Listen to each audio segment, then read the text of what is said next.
Welcome to ID Nord's Identity Spotlight, the video podcast series where we shine a bright light on the dynamic world of identity security.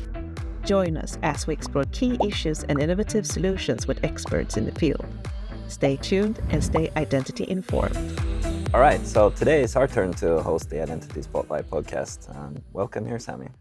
Thanks, Gustav. It's great to be here and great to be able to share our views. Yeah, likewise. Yeah. So have you been up to anything special lately in terms of identity security? Or? Yeah, so it's 2024 now, and of course we have new trends and the trends spotlights from on the market. So I've been digging into a couple of that type of reports and particularly looking from a identity security perspective on what are the cybersecurity trends that we are seeing today. Cool. Do you have anything in particular you wanna share with me? Well, one thing that is apparent is that identity security is a major trend that is in the whole cybersecurity space.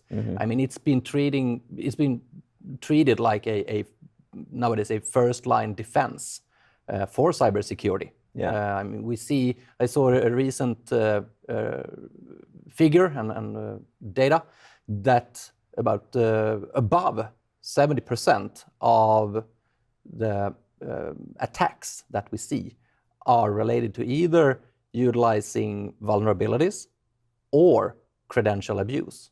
So credentials are a big topic and how you treat them, and that is right up in the alley of identity security, I would say. Definitely.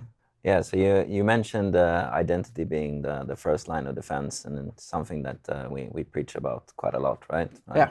Do you have anything in special there that you wanna bring up? Yeah. So one thing is that why is the identity security and why are identity so important? So today we see the credentials being bought off the shelf on the dark web. Yeah. So nowadays you can pretty much buy an direct entrance into an attack just by using your credit card on the dark web. So that is something that organizations really need to get into control with. We definitely see a need to get back to basics, get the identity hygiene in place to thwart the cyber attacks. I mean, the cyber attack landscape is growing and growing, and so we really need to put our posture with identity in a good shape. Yeah. So definitely we have trends that we need to get our multi-factor authentications in place, for sure.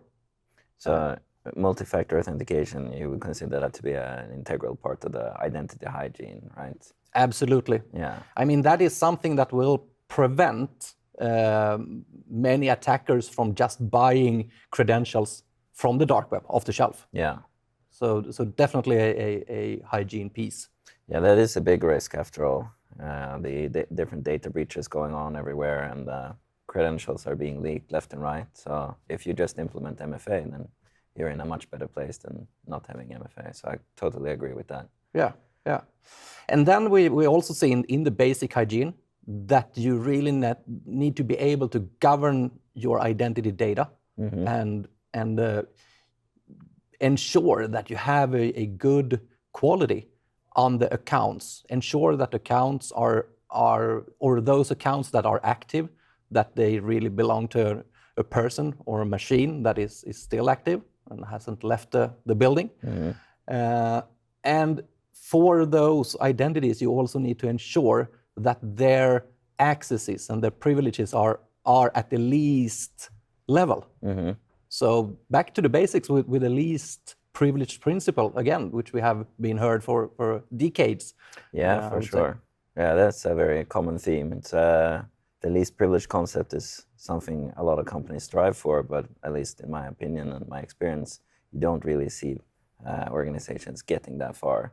So they are skipping a lot of steps and leaving out, as we call it, the basic identity hygiene, and just moving to other different parts.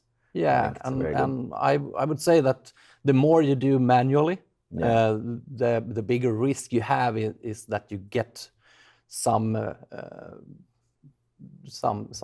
bad quality. I mean, we are only humans. Yeah. So the human part of all these equations is, after all, the largest risk for error. Yeah, it is. So we have the MFA, and we're talking about the governance of identities and their different access rights. Yeah.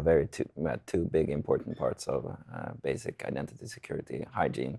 Is there anything else you think? Yeah, it's an add-on pretty much to the least privilege model, but you really need to ensure that you apply it to your high privileged users and accounts as well.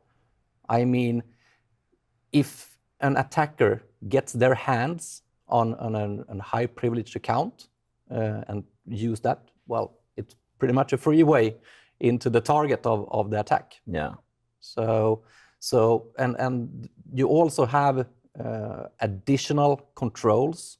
So for sure, you need to ensure that you have a multi-factor authentication, but also you might need to build up more session controls to ensure that you can follow what admins are doing and have the ability to do forensics in that.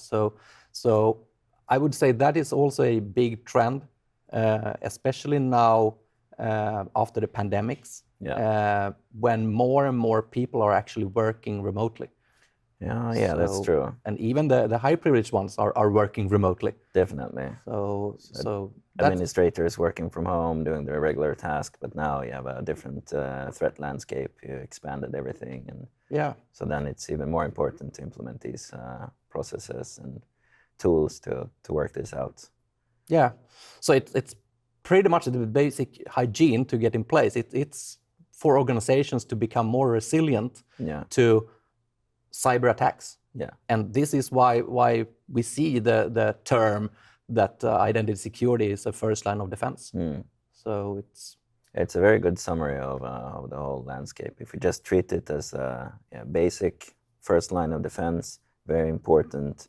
We keep the hygiene of the different identities up to date. You implement MFA, like you mentioned, very good first line of defense. We make sure that the accounts only have the least privileged access rights that they need. Also, then we eliminate a lot of threats. And we can do that with the help of various tools, like identity and governance tools. And then, of course, like you mentioned, the privileged accounts, just by implementing least privileged access rights on those accounts, and maybe even implementing a PAM, a privileged access management tool, then you should be all set in these areas. Yeah, definitely. And that's going to the roots, back to basics. Yeah, back to basics, but easier said than done, right?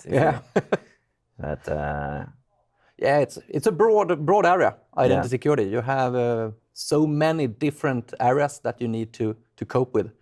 So, but you, and this is also what we are going to talk about in coming sessions, the identity fabric. Yes.